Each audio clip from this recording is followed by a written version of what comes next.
Olá. Diante de derrotas das forças russas no campo de batalha, o ditador Vladimir Putin aumenta a aposta. Nesta sexta-feira, depois de plebiscitos forjados vergonhosos realizados de 23 a 27 de setembro, a Rússia anexou 4 regiões da Ucrânia, as províncias de Donetsk, Lugansk, Zaporígia e Kherson, que representam 15% do território ucraniano, e o ditador Vladimir Putin ameaçou usar armas nucleares para defender os territórios ocupados, que agora fariam parte da Rússia. Então, isso significa que se a Ucrânia quiser reconquistar esses territórios e usar armas ocidentais, Putin poderia responder com armas nucleares. Ele, inclusive, acusou os Estados Unidos de ter usado armas nucleares, só que isso foi contra o Japão na Segunda Guerra Mundial, depois de um ataque sem declaração de guerra do Japão à base americana em Pearl Harbor, no Havaí, em 7 de dezembro de 41, e de uma guerra que foi a maior guerra da história da humanidade, em que os Estados Unidos estimavam que o custo em vidas de assaltar as 4 grandes ilhas do território japonês custaria 1 milhão de vidas.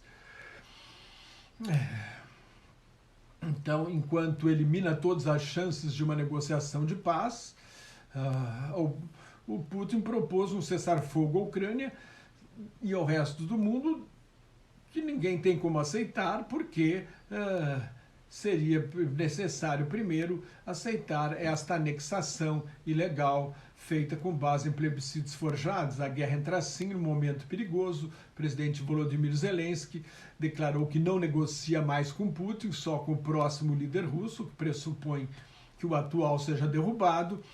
E Zelensky pediu oficialmente a adesão da Ucrânia num processo de tramitação rápida à Organização Tratado do Atlântico Norte, a OTAN, a aliança militar liderada pelos Estados Unidos, que reúne 30 países da Europa e da América do Norte. É totalmente impossível que isso aconteça, porque como a regra básica da OTAN é que um ataque contra um é um ataque contra todos, e a Rússia está atacando a Ucrânia, se a Ucrânia entrar para a OTAN, imediatamente a OTAN entra em guerra com a Rússia, uma guerra entre a OTAN e a Rússia, uma guerra entre os Estados Unidos e a Rússia, pode ser uma guerra nuclear, poderia ser a Terceira Guerra Mundial. Depois de 7 meses, Putin quer acabar logo com a guerra que chama de Operação Militar Especial, que está perdendo. Pretendia vencer em uma semana, derrubar Zelensky e instalar um governo fantoche em Kiev. Está atolado até hoje, com uma estimativa de perda de 80 mil soldados russos mortos ou feridos e dificuldade de repor as tropas no campo de batalha. Em setembro, a Ucrânia recuperou 10 mil quilômetros quadrados de território. Sob pressão, Putin está sendo criticado até mesmo pelos líderes autoritários que o apoiavam, pelo menos em parte, como os ditadores da China, Xi Jinping, da Turquia, Recep Tayyip Erdogan, e o primeiro-ministro da Índia, Narendra Modi. Putin resolveu acelerar a realização dos plebiscitos e ordenou uma mobilização parcial dos reservistas. O Ministério da Defesa russo convocou 300 mil reservistas. Então, uma fuga em massa de jovens russos de carro, de avião, tentando chegar a países vizinhos. Muitos países cortaram os voos para a Rússia da Rússia por causa das sanções internacionais, mas há claramente uma ameaça de uma revolta interna na Rússia. Até agora, o impacto da guerra no impacto econômico das sanções internacionais, mais de 1.000 empresas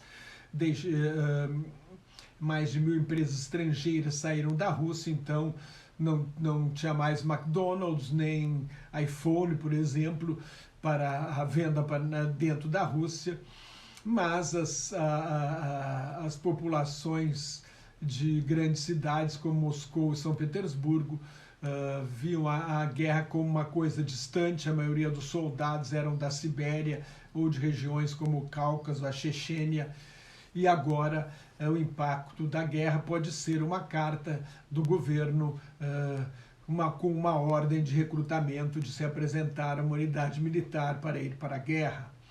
Então, além da crescente oposição da guerra, oposição naturalmente quem é contra a guerra, quem é a favor da guerra, os ultranacionalistas russos estão furiosos com a incompetência na condução da guerra pelo exército russo e pelas autoridades, a começar por Putin. Em discurso triunfalista no Salão São Jorge do grande palácio do Kremlin, ao lado do líder dessas regiões anexadas, o presidente Vladimir Putin, depois de assinar os tratados de adesão, afirmou que a anexação foi uma exigência das populações locais de origem russa e justificou a anexação com base no princípio de autodeterminação dos povos. O ditador russo citou laços históricos e um destino comum, argumentos que usa para alegar que a Rússia é parte da Ucrânia e nunca foi um país independente. Putin escreveu um ensaio no ano passado com esta tese. Como o primeiro documento da história da Rússia é uma carta do príncipe Vladimir de 1988, adotando o cristianismo como religião oficial do Principado de Kiev, num acordo com o Império Bizantino, o Império Romano do Ocidente, a Rússia nasceu em Kiev, que Putin chama de mãe de todas as cidades russas. Então, para o nacionalismo russo, se a Rússia nasceu em Kiev, Kiev é a capital da Ucrânia, a Ucrânia é parte da Rússia. Hoje, a Rússia kievana é considerada o primeiro estado russo fundado por vikings no século IX. Durou até a invasão mongol em 1240, quando Kiev foi arrasada. No seu momento de maior extensão, a Rússia kievana ia do Mar Báltico ao Mar Negro, ocupando um território que hoje é a Ucrânia, a Bielorrússia e parte da Rússia. Mas Kiev é uma das cidades mais antigas da Europa Oriental, era um centro comercial no século V da era cristã, teve mais de 1000 anos de independência da Rússia até o acordo dos cossacos da Ucrânia, que lutavam contra a comunidade polaco-lituana. A Ucrânia fazia parte da comunidade polaco-lituana, ou República das Duas Nações, e queria se tornar independente. Aí os cossacos fizeram o acordo da Pereslávia em 1654, pedindo proteção ao czar Aleixo I. Nos 300 anos desta data, em 1954, então o líder do Partido Comunista da União Soviética, Nikita Khrushchev, doou a região da Crimeia à Ucrânia. Ele era ucraniano. Naturalmente, Khrushchev esperava que a União Soviética nunca fosse dividir e a Ucrânia fosse tornar um país independente. A Ucrânia havia se tornado um país independente depois da Revolução Russa de 1917. Em 1918 foi proclamada uma República da Ucrânia, mas houve uma guerra civil e os bolcheviques tomaram o poder e transformaram o país numa república soviética. Putin chegou a dizer que a Ucrânia é uma invenção dos líderes comunistas Vladimir Lenin e Joseph Stalin quando fundaram a União Soviética em 1922. O ditador russo, o novo czar, prometeu defender as regiões conquistadas numa guerra de agressão com todos os meios disponíveis, que é uma maneira indireta de falar em armas nucleares. Depois da cerimônia no Salão São Jorge do Kremlin, Putin foi uma festa na Praça Vermelha. Mas tudo isso não passa de uma grande farsa. A Rússia anexou ilegalmente, em março de 2014, a península da Crimeia, um mês depois da queda do presidente ucraniano Viktor Yanukovych, aliado de Moscou. Yanukovych rompeu negociações com a União Europeia em novembro de 2013, isso provocou uma revolta popular, a Revolução da Praça Maidan. Yanukovych caiu em 22 de fevereiro de 2014 e imediatamente a Rússia ocupou a Crimeia.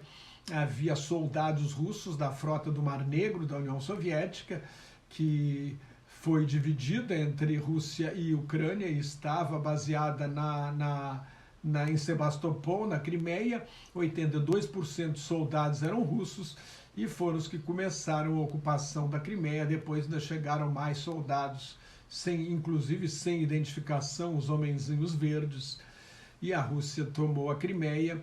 E em março de 2014, Putin organizou um plebiscito desses de cartas marcadas, que todo mundo sabia qual seria o resultado. Aliás, quando Putin era vice-prefeito de São Petersburgo e o prefeito Anatoly Sobchak perdeu a eleição em 1996, se não me engano, ele declarou que não se deve realizar eleições sem saber qual vai ser o resultado.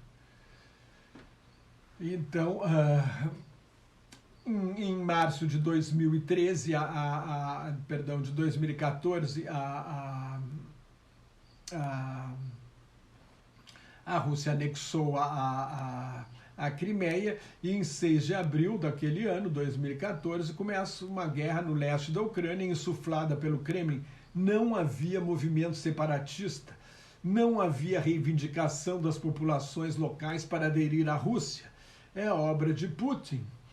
Em 2014, os rebeldes aliados de Moscou declararam a independência das províncias de Donetsk e Lugansk, que ficam na região de Donbás, na bacia do rio Don, no leste da Ucrânia.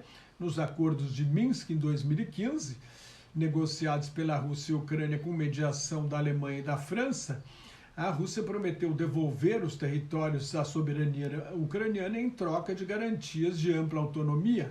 A Ucrânia nunca aplicou integralmente os acordos de Minsk porque achava que essa ampla autonomia significaria, na prática, ceder a soberania sobre essas regiões para a Rússia e aliados de Moscou. Dias antes do início da guerra, Putin reconheceu a independência das autoproclamadas repúblicas de Donetsk e Lugansk, 8 anos depois que os seus líderes rebeldes proclamaram, e agora, ou só agora, que a Rússia está perdendo a guerra, elas são anexadas à Rússia antes que a contraofensiva da Ucrânia retome grandes áreas da região de Donbás. Para justificar o fracasso na guerra, o ditador russo alega estar combatendo os Estados Unidos e seus aliados da OTAN, que acusa de quererem humilhar, dividir, destruir a Rússia. É um delírio paranoico de um ditador armado com bombas atômicas. Só em 2014, a resposta da comunidade internacional foi com sanções que não abalaram o Kremlin. Desta vez, a resposta é reforçar a determinação dos Estados Unidos, do Reino Unido, da União Europeia e de outros aliados, como o Japão, Austrália, Nova Zelândia, de manter uma frente unida de apoio à Ucrânia e rejeitar a anexação dos territórios conquistados em guerra, o que viola os princípios de soberania nacional, integridade territorial e a Carta das Nações Unidas, que proíbe a guerra de conquista. Os Estados Unidos e a União Europeia já anunciaram novas sanções à Rússia, especialmente na área de alta tecnologia. A Rússia vetou uma resolução do Conselho de Segurança da ONU condenando a anexação. 10 países, Estados Unidos, Albânia, Emirados Árabes Unidos, França, Gana, Irlanda, México, Noruega, Quênia e Reino Unido, votaram a favor da condenação da Rússia e 4 se abstiveram: Brasil, China, Índia e Gabão. Como a Rússia tem poder de veto, a resolução foi derrubada. 5 grandes potências têm poder de veto: Estados Unidos, China, Rússia, França e Reino Unido.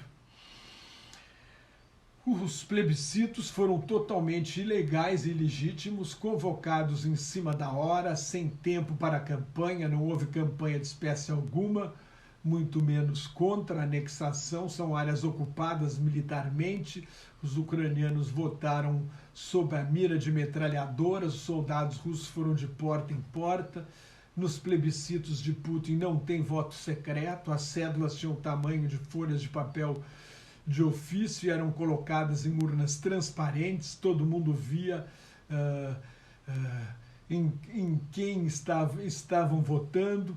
Os resultados foram falsificados e, na média, 87% dos votos foram sim a favor da anexação e 99% em Donetsk, o que é um resultado que lembra as eleições forjadas da antiga União Soviética. Para o secretário-geral da Organização do Tratado Atlântico Norte, Jens Stoltenberg, é a maior escalada do conflito desde o início da guerra.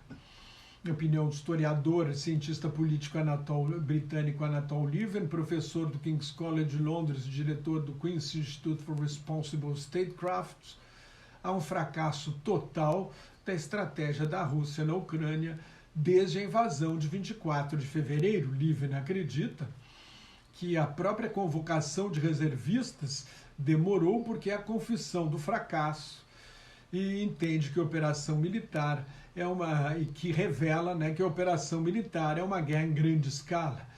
E ele acredita, o historiador, que a derrota pode derrubar Putin se a Ucrânia expulsar a Rússia de Kherson e de grandes áreas de Donbass. A sobrevivência de Putin no poder estará em perigo, adverte o professor britânico. Ao anexar partes da Rússia, o cientista político entende que o ditador abandonou qualquer esperança de paz e está pronto para lutar indefinidamente, porque essa anexação jamais será aceita pela Ucrânia, pelo Ocidente, nem poderá ser parte de qualquer acordo. Neste caso, a perspectiva é de uma guerra longa, que pode durar anos, ou várias guerras entremeadas por períodos de cessar-fogo, sem que se chegue a um acordo de paz definitivos. Anatole Lieven compara a situação da Ucrânia com o que acontece há 75 anos na região da Caxemira, disputada entre a Índia e o Paquistão, desde que os dois países se tornaram independentes do Império Britânico em 1947. O risco de golpe contra Putin é cada vez maior, observa Anatole Lieven. Não seria necessariamente um golpe violento, mas uma comissão de figurões da elite russa iria até o Kremlin e ofereceria garantias de imunidade contra processos e contra o confisco de propriedades, mais ou menos o que, segundo o historiador, aconteceu quando o presidente Boris Yeltsin transferiu o poder para Vladimir Putin em 1999. Em troca, então Putin iria para uma vida tranquila, mas longe dos holofotes, exemplo do que aconteceu, por exemplo, com o líder soviético Nikita Khrushchev. Em troca, os golpistas russos teriam que negociar com o Ocidente a normalização das relações, porque uma Rússia enfraquecida econômica e militarmente pode ser perigosa, porque vai continuar tendo armas nucleares. Lieven compara a situação à República de Weimar, que governou a Alemanha depois da Primeira Guerra Mundial, até a ascensão do nazismo em 1933, sob os fantasmas da rendição e da humilhação nacional sofrida pela Alemanha na Conferência de Paz de Versailles. O resultado na Alemanha foi a ascensão do nazismo de Adolf Hitler, que levaram à Segunda Guerra Mundial. Agora, mesmo com a queda de Putin, poderia ser um endurecimento da guerra e sua ampliação além das fronteiras da Ucrânia. A guerra da Ucrânia ressuscitou os fantasmas da guerra nuclear e de uma terceira guerra mundial. Se você gostou, assine meu canal no YouTube, leia o meu blog Globalização em Crise e me siga no Twitter, no Instagram e no Facebook, onde colaboro com o grupo Quarentena News. Muito obrigado e até mais.